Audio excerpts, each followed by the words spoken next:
YouTube channel पर आप सभी का स्वागत है। हम लोग योग का गीत गाने जा रहे हैं।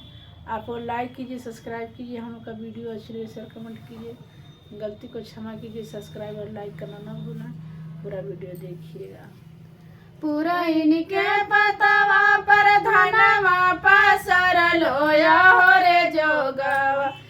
अब सासू बैठलो रखवरवाया हो रे जोगवा। अब सासू बैठलो रखवरवाया हो रे जोगवा। एको जे धनवा चिरैया परी खाई है हो रे सासू जी। एको जे धनवा चिरैया परी खाई है हो रे जोगवा। अब सासू के लुगरी पैरई बोया हो रे जोगवा। अब सासू के लुगरी पैरई बोया हो रे जोगवा। पूरा इनके पतवा पर धनवा पसर लोया हो रे जोगवा।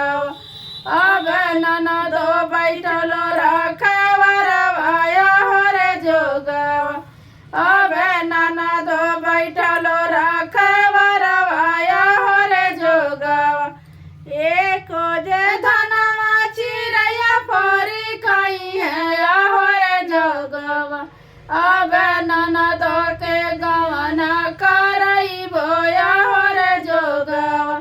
अब ननदो के धई देबो दिनवाया हो रे जोगवा। पूरा इनके पतवा पर धनवा पसर लोया हो रे जोगवा। अब देवरू बैठलो रखवरवाया हो रे जोगवा। अब देवरू बैठलो रखवरवाया हो रे जोगवा।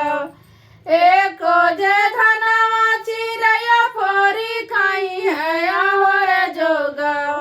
अब देवरू के पढ़ाइयो छोड़ई बया हो रे जोगवा।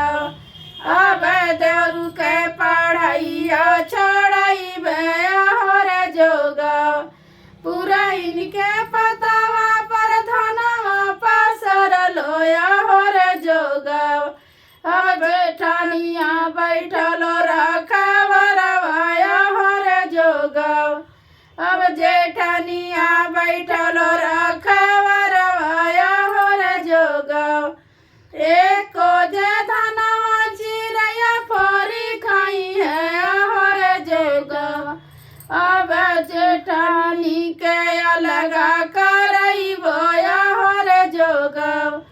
अब जेठानी के अलगा करई बोया हो रे जोगवा।